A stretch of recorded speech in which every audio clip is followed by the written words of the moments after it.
재미와 감동이 있는 만남. 감동과 재미가 있는 만남. 온누리 만나쇼. 온누리 만나쇼. 김경준 목사님 편 3부가 시작됩니다. 이렇게 아는 분이라 그래서 한 다리 건너서 이렇게 소개받는 이런 그런 문화가 한국에는 있거든요. 그렇죠. 네, 그래서 그것이 약간 좀 미국 문화가 약간 좀 다른 점이긴 한데 한국 문화는 그런 것도 좀 고려해 볼 필요는 충분히 있지 않을까. 근데 우리가 아까 왜 그 다락방이나 네. 소그룹에서도 서로 얘기를 들어주고 네. 어떻게 보면 그게 또 상담일 수도 있잖아요. 그런 상담의 프로세스 중에 하나가 될 수 있는 거죠. 네. 그 자체가 상담이 된다기보다는 그렇게 잘 들어주고 나의 마음을 드러내는 그 자체가 상담의 아주 중요한 그렇죠. 요소가 되거든요. 예. 그래서 상담의 어떤 그 효과를 100으로 보았을 때 그 상담자와 내담자가 갖는 그 관계, 네. 그 관계의 질이 그 상담의 효과를 좌우하는 그 퍼센테이지를 30% 정도로 봐요. 네, 네. 굉장히 중요하죠. 예, 네. 그래서 상담자와 내담자가 맺는 관계의 질이 좋으면 30% 정도의 치료 효과가 있다고 보는 것이죠. 그리고 나머지 40% 정도는 그 상담의 특별한 기술, 네. 이런 것들이 좌우를 하고, 또 재미있는 것은 뭐냐면 15% 정도는 플래시보 효과라는 것이 있어요. 네. 네. 그래서 상담에 갔다고 하는 그 자체, 네. 그 자체만으로도 효과가 있는. 효과가 있는. 그렇죠. 그렇죠. 그러니까 이제 아까 목사님께서 뭐 법적으로 안 된다 그렇게 말씀하신 거는 오피셜한 상담을 얘기하시는 그렇죠. 거죠. 네, 오피셜한 상담의 경우에는 네. 자신과 가까운 사람은 상담하면 윤리적으로 안 되는데 캘리포니아의 윤리 규정은 그것이 법하고 같은 효력이 있어요. 네. 예. 그래서 제가 법이라고 얘기하는 게 그런 맥락에서 윤리 규정이 있거든요. 윤리 규정이 있는데 캘리포니아는 그 윤리 규정이 법하고 같은 효력이 있어서 예. 그렇게 제가 앞으로 뭐 그렇군요. 고민이 있어서 혹시나 아내하고 상담하고 싶을 때는 네. 조금 비밀리에 해야 되겠네요. 법적으로 안 들키게. 근데 아니 이제 이거를 어디다가 뭐 결과를 내야 된다든지 이럴 때 뭐 해당이 되는 거죠? 둘이서 둘이서 상담하는 게 그 뭐 걸릴 게 뭐가 있어요? 프로페셔널이 아닌 그렇죠. 경우에는 직업은 아무 상관이 아니야. 없죠. 그럼요. 자, 나는 아이들이 신실한 사람이 되었으면 좋겠다. 이거 뭐 더 목사님이시니까. 바랄 게 없죠. 예. 네. 목사님 아니래도 우리 신앙인들은 그렇죠. 이것만 한 게 없죠. 그렇죠. 제가 좀 가지고 있었던 그런 모토라고나 할까? 그런 것이 좀 신실한 사람, 예, 꾸준한 사람, 믿음 안에서 꾸준한, 꾸준한. 그런 것들이 제 꾸준하다면 어떤 거를 생각하고? 성실한 교회 거. 계속 나가는 거요? 주일마다? 그런 것도 물론 될 수 있죠. 네, 그것이 굉장히 중요하다고 생각을 해요. 네. 주일 성수는. 제가 제가 중요하고. 신앙 노선이 그래서 그런지는 모르겠지만, 그냥 이제 신앙이 이게 좀 중심이 잘 잡혀 있고 업앤다운이 네. 있는 게 아니라 그렇죠. 그 믿음이 단단한? 네, 그런 자녀가 되었으면 좋겠어요. 네. 자, 요새 목사님 제일 좋아하시는 노래가 아바 아버지 이 노래라고 하셨는데 최근에 제가 몇 번 들으면서 은혜를 받았던 그런 찬양이라 기억에 남네요. 특별히 뭐 어떤 이유 때문에 좋으셨다 이런 게 있으신가요? 이 연초에 그 특별 새벽 예배 갔는데 이 찬양을 부르는데 네. 제가 너무 좋아서 셀폰에다가 제목을 적어놨어요. 아, 그래. 나중에 꼭 계속 불러야지 하면서. 나중에 만나쇼에서 얘기해야지. 이러고. 네.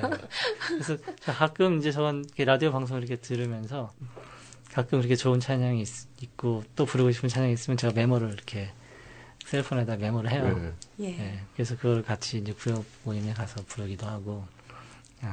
제가 대학교 때 CC 활동할 때 찬양 순장을 했어요. 네. 노래 잘하시나 봐요. 청거대도 오랫동안 했고요. 예. 네, 그리고 찬양하는 거를 굉장히 좋아하기 때문에 지금도 구역에 가면 이렇게 같이 찬양하고 그래요. 네. 네. 자, 그럼 우리 김경준 목사님이 특별히 좋아하시는 노래, 최근에 좋아하시는 노래 여러분들과 함께 한번 들어보고요. 또 목사님이 좋아하셨던 그 감정을, 그 느낌을 우리 한번 같이 느껴보면서 노래 듣고 우리 다시 얘기 나누도록 하겠습니다. 네.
아빠 아버지,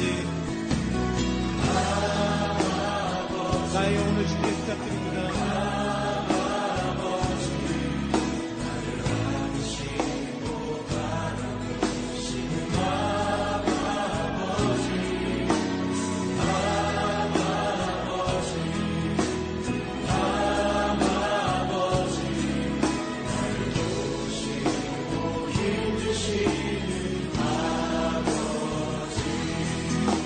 내 맘을 고치시고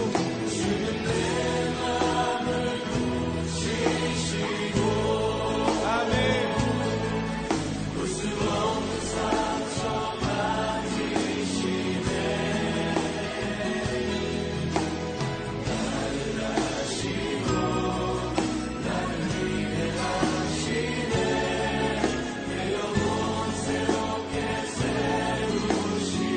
주는 내 맘을 고치시고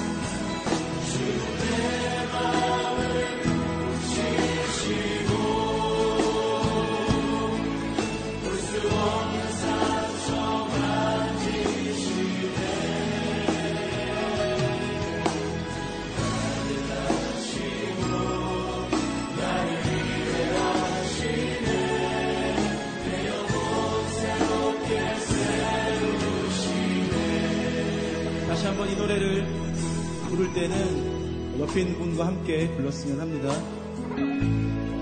주변 아버지가 얼마나 당신을 사랑하시는지, 그리고 아버지의 능력이 당신에게 충만히 임할 것을 선포하고 기도하고 또 기대하는 마음으로 불렀으면 합니다. 다시 한번 불러보겠습니다.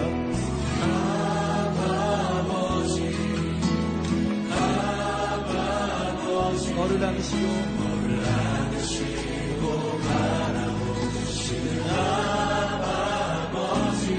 자리에서 다 함께 일어나시고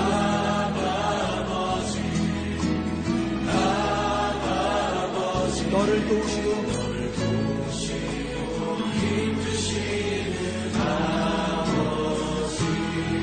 주님 내 맘을 고치시고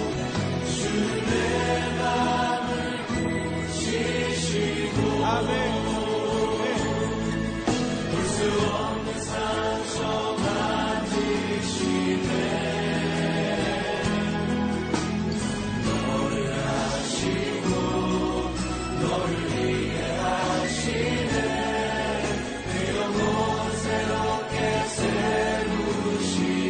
믿음으로 주는 내 맘을 고치시고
목사님께서는 얼마 전에 그 타문화 간 커뮤니케이션에 관한 강의를 하셨는데요. 그때 강연하신 내용을 토대로 다음 질문들을 이어가겠습니다. 네. 흥미로운 것은 이민자들의 부모 세대와 자녀 세대를 타문화로 규정하시고 좀 더 주의 깊은 커뮤니케이션이 필요하다고 하셨어요. 네. 우리 아이들이 부모와 같은 집에서 밥 먹고 생활하는데 그 서로 타문화권이라고 봐야 되나요? 그것은 비단 그 미국 저희 교포 사회뿐만 아니라 예. 제가 생각할 때는 지금 현재의 한국에 있는 가정 또한 네. 자녀와 부모 세대는 타문화권이다. 세대 차이. 네네, 진짜 그렇겠네요. 저는 그렇게 생각이 들어요. 예. 전쟁을 경험하지 않고 그다음에 그 가난한 세대를 그 지나왔던 40대, 50대 그리고 전쟁을 경험했던 60대, 70대 이런 분하고 할아버지 세대죠. 그다음에 저희 부모 세대 그리고 우리 그 풍요의 세대를 자라왔던 그런 우리 자녀의 세대는 한국의 경우에 그것 자체가 타문화가 되는 것이고요. 제가 생각할 때는 그리고 미국의 경우에도 언어권이 우리 1세대 또는 1.5세대에 있는 한국 부모님들하고 완전히 거의 이제 원어민과 같은 영어를 구사하는 그 저희 자녀 세대는 완전히 타문화권이라고 그렇게 규정을 해도 맞아요. 무리는 저는, 아닐 거라고 그렇게 생각이 들어요. 예. 그 자녀들이 좀 뭐 아무래도 그 첫 번째 언어가 영어이기 때문에 여기서 큰 애들은 그렇죠. 그러니까 그 말만 배울 뿐만 아니라 문화 자체가 문화가 문화의 중요한 요소 중에 하나는 언어거든요. 그렇죠. 네. 네. 그렇기 때문에 그 언어가 다른 언어를 쓴다고 하는 것 자체가 굉장히 타문화권이라고 얘기할 수 있는 중요한 요소가 되는 근데 것이죠. 자녀들을 볼 때 저희가 좀 외국인으로 바라봐야겠네요. 그런 쪽으로 바라보는 것이 우리 자녀들하고 효과적으로 대화할 수 있는 그런 좋은 모티브가 되는 것이죠. 한국적인 사고, 내가 가진 그런 사고로 바라보게 되고 그것을 가지고 대화를 하려고 하면 잘 대화가 안 되는 안 것이죠. 되죠. 네. 네. 맞아요. 거기다가 또 이민 사회에서는 세대 차이도 있고 또 그런 문화 차이도 있고 두 개가 중복으로 네, 있는 거예요. 그러니까 더 힘든 것이죠. 한국보다는. 네. 좀 그 부모와 자녀들의 문화는 이게 많이 다르잖아요. 이거 구체적으로 어떤 차이를 들어볼 수 있을까요? 미국에서 우리가 이해할 수 없는 자녀들의 문화가 뭐가 있을까요? 그냥 한 가지 대표적으로 떠오르는 게 지난번에 그 강의도 할 때 말씀드렸던 것이 뭐냐면 프라이버시라는 네. 것이죠. 프라이버시. 우리 자녀들은 굉장히 프라이버시를 그 강조하는 예. 그런 문화 속에 살고 있었거든요. 예. 네. 근데 미국 문화가 그러니까. 미국 문화 그러니까요. 네. 예. 굉장히 개인주의적이죠. 그렇죠. 근데 우리 한국 문화는 굉장히 공동체적인 문화예요. 집단주의 문화라는 것이죠. 네. 그래서 우리 그런 말 쓰잖아요. 우리 아이가, 우리 친구 아이가 이런 말 쓰잖아요. 그죠? 네. 너와 나는 그냥 하나의 공동체이지 따로 분리된 것이 아니다. 이렇게 생각하는 그런 마인드가 우리는 그 굉장히 있는데 우리 자녀 세대의 경우에는 그런 것이 아니죠. 너와 나는 다르고 엄마와 나는 분명하게 다르다. 이런 그 인식을 가지고 있기 때문에 우리 아이들의 프라이버시를 침해하는 경우를 저도 굉장히 많이 경험을 하고 우리 아이들한테 맨날 듣는 그 질타 중에 하나가 아빠는 신경 쓰지 마. 네. 나한테 물어보지 마. 이거거든요. 내가 알아서 해.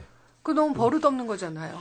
그렇죠. 네. 우리 입장에서 보면. 그렇죠. 네. 네. 그리고 근데 마음 이제- 상하는 것이기도 하죠. 근데 걔네들이 잘못된 게 아니에요? 그 아이들의 문화는 그러니까요. 네. 그렇게 배우고 자란 거예요. 그렇죠. 근데 저는 이런 경험도 있어요. 우리 뭐 패밀리 무슨 계획이 있을 때 우리 부모가 정한 다음에 이제 말해주잖아요. 그러면 왜 자기하고 상의를 안 했냐? 왜 그렇죠. 나한테 안 물어봤냐? 맞습니다. 예. 왜 미리 말을 안 했냐? 그럼 제가 어디서 버르장머리 없다고 그러면서 이제 싸우는데 이제 안 좁혀지는 거죠. 그런 그렇죠. 게 이제 그런 네. 프라이버시 문제도 있겠네요. 예, 서로 그러니까 그럴 존중해주는 때는 거. 네. 그래 내가 너를 그 생각을 했어야 되는데 미안하다. 그렇게 얘기를 하면 좀 풀리겠죠. 근데 그렇지 않고 그거를 나의 관점에서 네가 잘못했다고 어디 어른들한테 함부로 그렇게 얘기를 하냐고 이제 그렇게부터 이제 시작을 하면은 갈등이 점점 심해지는 거죠. 그렇죠. 여러분은 지금 ANBC 미주 온누리 방송에서 보내드리는 온누리 만나쇼를 듣고 계십니다. 그리고 우리는 부모가 자식한테 미안하단 말 잘 안 하잖아요. 네, 그것도 문제예요. 그러니까 예. 한국 문화는 이렇게 사과하고 용서를 빌고 하는 그런 문화가 굉장히 어렵죠. 굉장히 어렵고, 근데 이렇게 밑에 사람이 위에 사람한테 하는 거는 그래도 좀 나아요. 네. 근데 위에 사람이 아래 사람한테 미안했다, 잘못했다, 절대 잘 안 안 하죠. 하죠. 절대 안 하죠. 네. 그것이 이제 우리 아이들이 상처를 받는 이유 중에. 근데 많아요. 미국 여기 문화는 잘못했다고 많이 해요? 연장자들이? 한국보다는 많이 하는 것 같아요. 예. 네, I'm sorry. 그냥 지나가다 툭 건드려도 excuse me 하잖아요. 그렇죠. 네, 되게 솔직하고 그렇죠. 건의가 또 나이에 권위주의가 대한 없고. 그 차별이나 이런 게 거의 그렇죠. 없으니까 네. 상대적으로. 예. 그래서 저희는 이렇게 권위로 이렇게 누르려고 하는 그런 네. 문화가 있어가지고 우리 아이들이 힘들어하죠. 네. 사실 아이들한테 또 어떨 때에는 우리가 컸던 문화나 이런 것을 또 가르쳐주고 싶을 때도 있잖아요. 그럼요. 집안에서 너가 뭐 미국 문화에서 살고 네. 미국인이 되었지만 그래도 한국의 어떤 가정에 있는 문화를 우리가 좀 네. 교육시키고 어른을 존경하고. 그렇죠. 그렇죠. 뭐 인사 그렇죠. 잘하고 네. 어른을 공경하고 존댓말하고 뭐 네. 이런 것들을 좀 한국에서는 또 가르쳐주고 싶잖아요. 부모 그렇죠. 입장에서는. 당연하죠. 예. 그래서 그것이 이제 그 다른 문화권에 갔을 때 아이들의 그 정체성 형성에 대한 그런 그 이론들을 이제 연구를 해보면요. 그렇게 아이들이 자기 정체성을 그 원래의 정체성을 이렇게 자기 민족 고유의 정체성을 이렇게 찾아가는 시기는 좀 이렇게 아이들이 거의 다 컸을 때 대학생 때 이 정도가 됐을 때 이제 스스로 그것을 찾아 나서게 된다고들 얘기를 해요. 네. 그리고 그 전에 말이 좀 통할 때. 청소년기 시대 때에는 아이들이 정체성의 혼란을 겪는 네. 그런 시기라는 것이죠. 네. 그렇기 때문에 아이들이 오히려 그 주류 사회 문화에 동화되기를 원하고 나는 그곳에 속하기를 원하게 되는 거예요. 그렇겠죠. 그렇기 때문에 내가 한국 사람이라고 하는 것에 대해서 어떤 창피함을 느끼는 거예요. 나는 네. 소수민족이라고 하는 것. 그래서 나도 똑같이 저들의 주류 사회의 백인 문화에 일원이고 싶다. 그래서 내가 항상 그것을 추구를 하는 거죠. 청소년기 때에는. 네. 그러면서 혼란을 겪는 거예요. 네. 그러다가 이제 좀 더 철이 들고 자기의 정체성이 나는 그런 백인 문화 가운데서 독특하게 나의 코리안 아메리칸이라고 하는 그런 정체성이 이제는 확립이 돼 가는 시기는 고등학교 시기를 지나면서 대학교에 갔을 때 그때 이제 내가 정확하게 나는 아무리 해도 저 백인 사회랑 내가 다른 문화를 가지고 있는 다른 존재구나 라는 것들을 이제 확립을 하면서 자신의 처음에 청소년기 시대 때는 아이들이 굉장히 자존감이 약해요. 이런 네. 문제들 때문에 네. 내가 주류 사회가 아니고 나는 소수민족이라고 하는 것. 네. 그래서 내가 저 사람들이랑 다르다고 하는 것들 때문에 열등감을 느끼고 위축되고 이런 것들이 많이 있지만 네. 이제 고등학교 시기를 지나서 자신의 정체성을 이제 찾아가게 되면은 그때에서야 비로소 나에 대한 프라이드가 생기는 것이죠. 그리고 한국 문화에 대한 자부심이 이제 그때 생기면서 그때서야 이제 한국 문화라는 것이 어떤 것인가 이런 것을 이렇게 막 이렇게 추구를 하고 경험해 보려고 하고 한국도 갔다 오고 이런 것들이 이제 확립이 된다고 하는 거죠. 네. 그러니까 처음부터 우리가 자녀들한테 그런 것들을 너무 기대를 하는 것 자체가 너무 무리인 것이죠. 네. 발달 단계가 있는데 예. 그런 것들을 조금만 더 이해하면은 예. 조금만 기다려주면 예. 우리가 얘기하지 않아도 그들이 스스로 자신의 정체성을 확립하면서 한국에 대해서 알게 되고 엄마한테 물어보게 될 것이고 또 한국에 가고 싶은 생각도 들게 될 것이고 그렇게 된다고 하는 것이죠. 예. 그 듣고 보니까 우리 1세대들도 이민 와서 여기서 자리 잡고 사느라고 참 힘들다고 하는데 우리 자녀들도 그 정체성의 혼란 그것 때문에 참 힘든 시기를 보내게 되겠네요. 청소년기에. 그렇죠. 예. 네. 그래서 이렇게 이제 부모하고 그 갈등이 있을 수밖에 없겠는데 그렇다면 좀 더 효과적인 커뮤니케이션을 하려면 부모가 자녀를 어떤 마음으로 대해야 될까요? 그래서 그 청소년, 이제 주로 이제 청소년을 얘기한다 그러면 그 모든 청소년의 대화를 다루는 그런 책에 나오는 중요한 한 가지 얘기는 경청이에요. 예. 먼저 그 아이의 이야기를 좀 들어주라는 거죠. 부모님들이 아이들한테 할 말이 많아요. 왜냐하면 마음에 안 들거든요. 청소년들이. 문화가 다르기 때문에 눈에 보인단 말이에요. 네. 어른들이. 걔가 잘못하고 있는 것이. 그렇죠. 그래서 얘기해주고 싶고 고쳐주고 싶고 도와주고 싶어요. 네. 굉장히 네. 도와주고 네. 싶어요. 네.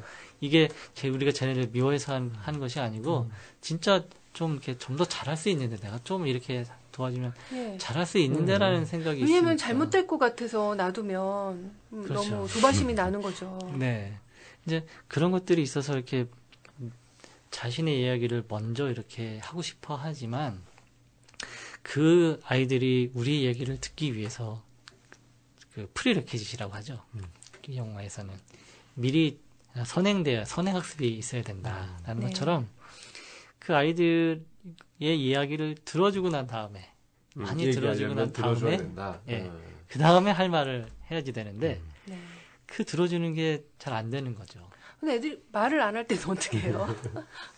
예. 근데 근데 엄마한테 뭐 할 말 있으면 좀 해봐. 그럼 너 요새 어떻게 지내니? 그러면 자기는 모른다. 뭐 없다. 이렇게 얘기하거든요. 그래요. 그러니까 그것을 기다릴 수밖에 없을 것 같아요. 네. 저 같은 경우에도 저도 그게 잘 안 돼요, 사실은. 그래서 아이들한테 먼저 다가가지고 이렇게 말을 막 시켜요. 그러면 아빠 제발 좀 물어보지 말라고. 싫어하잖아요. 그죠? 그래서 저도 잘 안 되지만, 근데 어느 순간에 아이들이 찾아와서 말을 시킬 때가 있어요. 예. 돈 달라 그럴 때? 그럴 때도 있죠. 아니면 뭐 라이드를 부탁한다든가. 네, 그렇죠. 네. 필요한 일 있을 때. 네. 근데 제가 느끼는 건 뭐냐면 그 타이밍을 잘 잡아야 된다. 예. 그렇게 생각이 들어요. 이게 부모님들 같은 경우에 이렇게 어떤 자기가 집에서 어떤 일을 하고 있을 때, 만약에 예. 컴퓨터를 하면서 뭐 메일을 체크하고 있을 때, 아이들이 와가지고 말을 시킬 때, 그럴 때 대부분, 저를 포함해서 대부분 부모님들이, 그래? 이렇게 건성으로. 이렇게 대답을 하게 되는 거죠. 네. 근데 그거를 조금만 이제 더 생각을 해보면, 컴퓨터를 아예 덮고, 확 덮고 오버팅을 하면서 그래, 헐리우드 눈이, 액션이잖아요. 들어주는. 저도 그게 잘 안 돼요. 예. 예. 근데 저도 그것을 항상 이렇게 의식하고 있거든요. 네. 그러니까 이게 의식을 하고 안 하고가 중요한 것 같아요. 네. 그런 의식하는 의식이 거 있으면 중요하겠네요. 몇 번 하다 보면 될 거예요. 네. 저도 그래서 노력을 해요. 네. 그래서 그렇게 찾아오는 기회를 놓치지 말자. 좋은 팁이네요. 네. 그래서 그렇게 찾아왔을 때 이야기를 들어주고 하면은 그것을 공감을 해주잖아요. 예. 그러면 아이들이 또 말을 한단 말이에요. 네. 내가 말을 해도 들어주고 내가 말을 하니까 좀 먹히는구나. 이걸 아이들이 깨우쳐지면 그것도 있고 또 컴퓨터를 내가 하던 거를 스탑한다는 거는 나한테는 너가 더 중요해. 넌 나한테 굉장히 소중한 사람이야 하는 메시지를 주는 거잖아요. 그렇죠. 그러니까 받아들여지는 그런 느낌? 네. 그러니까 오픈을 할 수 있을 것 같아요. 아이들이. 그렇죠. 또 목사님 1차 감정과 2차 감정이라는 거에 대해서도 말씀을 하셨는데 그때 그게 세미나에서 뭔가요? 잠깐 얘기를 했었죠. 네. 그래서 사람들이 이제 더 깊은 내면의 감정을 이제 1차 감정이라고 생각을 할 수 있고요. 또 그 1차 감정, 더 깊은 내면의 그런 감정을 들키지 않고 싶어서 겉으로 나타내 주는 그런 감정 표현을 하는 것을 이제 2차 감정이라고. 그럼 뭐 속마음과 겉마음 이런 그렇죠. 속마음과 예. 표현. 예. 예. 속에 있는 그런 감정이 있지만 그거를 숨기기 위해서 겉으로는 다른 그 감정을 드러내는 것. 이런 것이 이제 2차 감정이라고 볼 수 있고 네. 그 속 감정을 이제 1차 감정이라고 그렇게 볼 수 있는 거죠. 근데 우리 많은 사람들은 겉으로 드러나는 2차 감정에 주목을 하죠. 예, 그렇지만 네. 이제 상담을 하는 경우에는 그렇게 2차 감정이 드러내는 것을 통해서 그 안에 그 들어있는 더 깊은 1차 감정은 무엇일까? 그런 것들을 이제 생각을 염두에 두면서 그것을 탐구해 가게 되는 것이죠. 그래서 진정으로 드러내지 못했던 그런 1차 감정을 드러나게 해주면서 상담이 진행이 되게 되는 것이죠. 예. 그럼 이제 뭐, 본인도 모를 때가 있어요. 그렇죠. 아이들 같은 경우는 뭐 괜히 짜증 부리고 신경질 부리면 우리는 이제 그것만 가지고 너 왜 엄마한테 화내니? 왜 짜증 부리니? 이것만 가지고 얘기하면 그건 2차 감정만 딜하는 거고 그렇죠. 얘가 왜 이럴까? 그렇죠. 정말 내면에 뭐 채워지지 않은 게 뭘까? 상처가 뭘까? 그걸 관심을 가져야 되겠네요. 그렇죠. 그게 1차 감정인 거죠. 그렇죠. 예. 예. 그런 것도 또 있잖아요. 왜 그 동양인들은 특히나 이렇게 뭐 공동체 생활이나 회사, 조직 뭐 이런 데서 많이 있다 보니까 속으로는 내가 이게 싫은데 그래도 겉으로는 막 좋은 척하면서 네네. 뭐 이런 감정도 많이 표현하기도 하잖아요. 그렇죠. 그렇죠. 네. 좀 이중적인 게 있는 그렇죠. 거죠. 아무래도 네. 예. 그거는 이제 내가 의식적으로 나를 포장하기 위해서 그렇게 내는 거니까 어떤 상담 장면하고는 약간 좀 다를 수는 맞아요. 있지만 우리가 이제 상담에서 장면이라고 생각하면 그렇게 내가 의식적으로 상담자한테 이렇게 보이기 그러지는 않거든요. 네. 그렇죠. 사회생활이 상담할 아니기 때 그렇겠네요. 때문에. 예. 네, 그렇지만 그럼에도 불구하고 내가 내 자신의 감정을 잘 모르기 때문에 네. 드러내는 그런 감정들을 이제 상담자는 그런 것들을 캐치해서 그렇게 이제 반응을 하고 그러는데 혹시 이런 것 때문에 그렇게 반응을 하는 것은 아닙니까? 이렇게 탐색을 이제 하게 되면서 네. 그분이 가지고 있는 진짜 1차 감정이 무엇인지 어떤 외로움인지 아니면 수치심인지 분노의 감정이 있어서 그런 건지 네. 이런 것들을 이제 탐색을 해 나가는 것이죠. 예. 그러면 이제 보다 근본적인 그런 그 문제의 원인하고 이제 가까워지게 되는 그런 것들을 이제 탐색을 하기 위해서 1차 감정, 2차 감정이라는 말을 쓰게 되는 것이죠. 예. 네. 뭐 이런 말씀을 들으면 사실 야, 잘해야 된다고 생각은 들면서도 또 아이들하고 얘기하다 보면 또 순간적으로 감정이 막 올라올 때가 있는데 뭐 이럴 때 잘 대처할 수 있는 어떤 방법이 있을까요? 그것은 이제 그 감정이 자기가 막 올라오려고 하는 거를 일단 알아차리는 것부터 연습을 좀 하시면 좋아요. 네. 내가 화가 났다고 하는 거를 내가 인지할 수 있는 거를 의식적으로 찾아보는 게 그럼 보통 중요하죠. 알지 않나요? 내가 화나는지 안 났는지? 근데 이제 그거를 이렇게 의식적으로 찾아보려고 하지 않으면 그냥 화가 난 다음에 내가 그 화가 입에 났구나. 화를 낸 다음에 그렇죠. 낸 다음에 낸 알게 다음에 되잖아요. 이제 터트린 다음에. 그렇죠. 예, 일이 터진 다음에 이제 깨닫는 거죠. 그렇죠.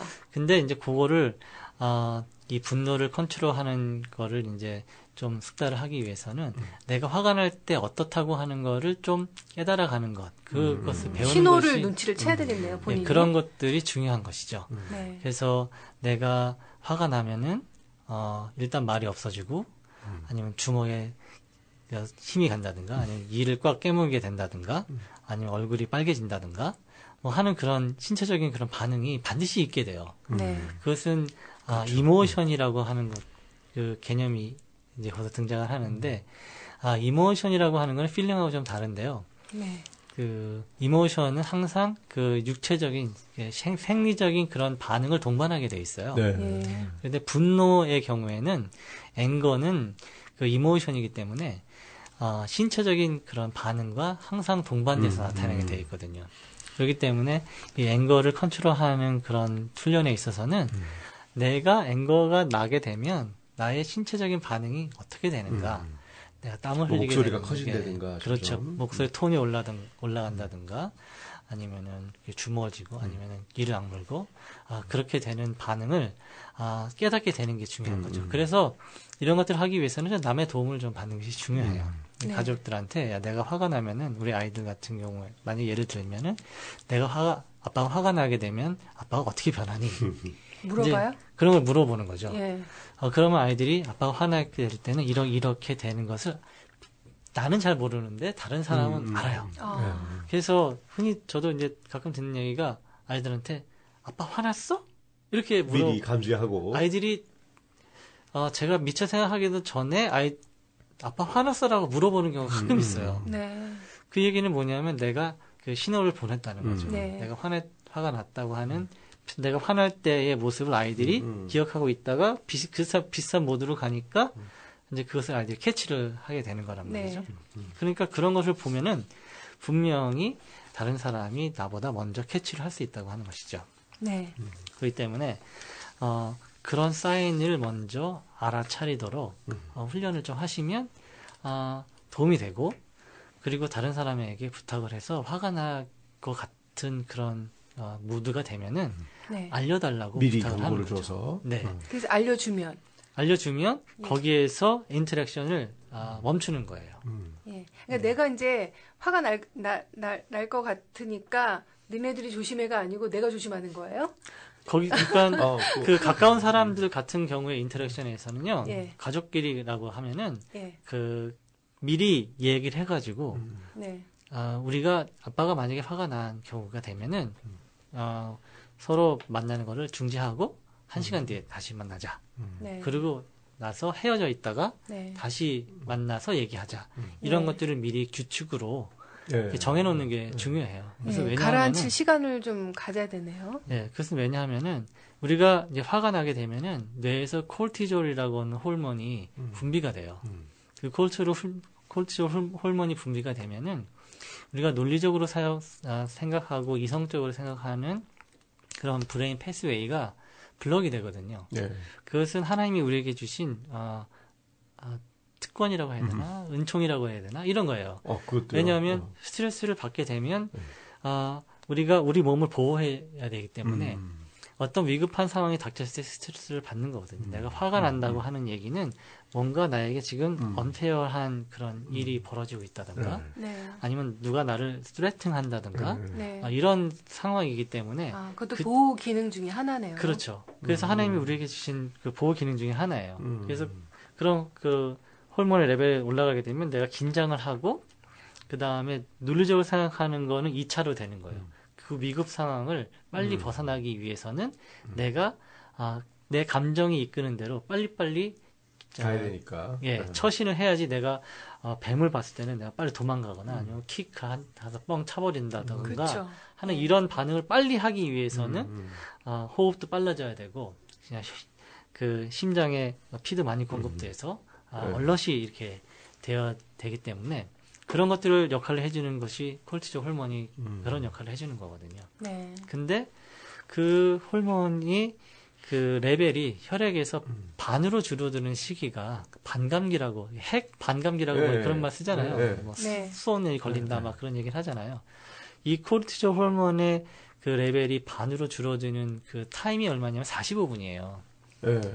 그러니까 화가 났을 때 그 호르몬의 수치가 피크로 올라간단 말이죠. 근데 그것이 45분이 지나면 반으로 떨어지는 거예요. 그래서 좀 떨어져 그동안은 떨어져 있는 게 좋다. 그러니까 그 호르몬이 피크로 올라가 있을 때는 그 정상적으로 논리적으로 이성적으로 사고하는 기능이 마비돼 있으니까 그때 그 얘기를 하게 되면 화만 나고 정상적인 대화가 되지 않으니까 45분 뒤에 그러니까 한 1시간 정도 뒤에 대화를 하게 되면 그때 화났던 감정은 가라앉고 이제는 말로써 이야기할 수 있는 그러한 분위기가 형성될 수 있기 때문에 그런 가까운 가족 간의 관계에 있어서는 화가 날 때는 스탑 여기서 그만하고 우리가 1시간 뒤에 만나자 이런 것들을 미리 규칙으로 정해두면은 굉장히 도움을 받을 수가 있는 것이죠. 좋은 방법이네요. 1시간 후에는 꼭 만나야지 또 며칠씩 안 만나고 이러면은 그것도 더 큰 문제가. 네.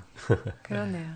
네, 그 사람마다 자신의 커뮤니케이션 스타일이 다 있고 다를 텐데요. 그 예수님의 커뮤니케이션 스타일이 있다고 그때 강의에서 말씀하셨는데 좀 설명해 주시겠어요? 예, 사티어라고 하는 그 유명한 가족 치료 학자분이 우리 인간에게는 5가지 유형의 그런 그 커뮤니케이션 스타일이 있다고 그렇게 얘기를 했거든요. 첫 번째는 회유형이고 이것은 남한테 잘 보이기 위해서 그 사람의 비위를 맞춰가면서 얘기하는 스타일은 이제 회유형이라고 얘기를 하고요. 또 한 가지 스타일은 이제 비난형이라고 얘기를 하는 거죠. 다른 사람을 비난하면서 자신을 방어하는 그런 스타일이고요. 하나는 산만형이라고 그래가지고 막 대화를 하는데 이것저것 막 방황하면서 얘기를 하는 거죠. 그런 분이 있어요. 이 얘기했다가 저 얘기했다가 막 이렇게 두서없이 이렇게 얘기를 하는 그런 스타일이 있고요. 또 한 가지 스타일은 뭐냐면 굉장히 논리적으로 사고하면서 굉장히 차갑게 그렇게 접근하는 그런 스타일이 있고 이제 마지막 하나는 이제 일치형이라고 하는 그런 스타일이 있다 이렇게 얘기를 했거든요. 그러니까 이 나머지 4가지 유형은 인간관계를 파괴하는 그런 요소로 작용하는 그런 커뮤니케이션 스타일이다. 이렇게 얘기를 하고 네. 일치형 우리가 스타일이 되기 위해서 우리가 노력을 해야 된다.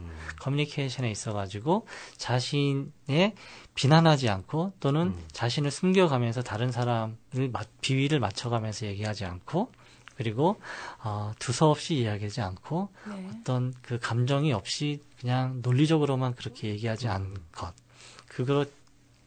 그 대신에 내 생각과 감정을 솔직하게 있는 그대로 표현할 수 있는 그런 진솔한 대화를 할 수 있는 것이 이제 일치형이라고 그 학자는 그렇게 얘기를 했는데 우리 예수님께서는 그런 일치된 커뮤니케이션을 잘 보여준 그런 네. 아주 대표적인 그런 인물 중에 하나라고 하는 것이죠. 우리에게 모범을 보여주었던 것. 네. 예수님이 다른 사람 청중들을 즐겁게 하기 위해서 그 사람들의 비위를 안 맞춰주는 그러셨죠. 그런 걸 하지 않으셨잖아요. 네. 이 독사의 자식들아 뭐 이렇게 네. 얘기하기도 하시고 그죠? 산만하지도 않으셨고. 그렇죠. 그렇네요. 예, 진짜. 사람들이 이 교훈이 이게 어디서 난 거냐 이렇게 사람들이 논란 반응도 하시기도 하고 그렇게 그런 커뮤니케이션을 보여주셨던 아주 네. 커뮤니케이션에 대가셨던 그 예수님의 네. 모습을 통해서 우리가 본을 받을 수 있는 것이죠. 네, 우리가 그 방법을 좀 배워야겠네요. 예. 예, 목사님 앞으로의 계획과 기도 제목을 듣고 싶습니다. 지금 제가 월드미션 대학교에서 이제 강의를 맡게 됐어요. 네. 그래서 지금 이제 온라인 디렉터의 역할을 지금 이제 시작했거든요. 1월 달부터. 네. 지금 당장의 계획은 그 온라인 디렉터의 역할을 빨리 습득을 하고 그 일들을 디벨롭을 잘 시키는 그런 일들을 하는 게 지금 당장의 급한 계획이고요. 그리고 충현 선교교회에서 지금 제가 또 가정사역 담당 목사로 사역을 하고 있기 때문에 충현 선교교회의 가정사역이 이제 잘 개발될 수 있도록 돕는 일들을 이제 하는 것이 목표가 되겠고요. 그리고 제가 아직도 그 유학생 신분을 벗어나지를 못했어요. 예. 예. 그래서 이제 영주권 작업을 하고 있는데 기도 제목이라고 한다면 그 이제 유학이 끝난 다음에 1년 동안 주어지는 그 유예 기간이 OPT라고 하는 그 기간이 있는데 그것이 이제 9월 말까지인데 네. 그 안에 이제 영주권 프로세스가 잘 끝나서 네. 불법 체류자가 되지 않는 게 기도 제목입니다. 알겠습니다. 예. 저희가 우리 청취자분들과 함께 열심히 기도하겠습니다. 네. 오늘은 정말 기독교 상담학을 전공하시고 그 분야 사역을 하고 계신 우리 김경준 목사님을 모시고 정말 귀한 말씀 들었습니다. 네, 우리 신앙인들은 모든 면에서 예수님의 제자로 살아가야 하지만 오늘은 특히 커뮤니케이션 하는 방법에 있어서도 예수님처럼 하는 방법을 배웠습니다. 안과 밖이 일치하고 진솔하고 안정감이 있어야겠죠.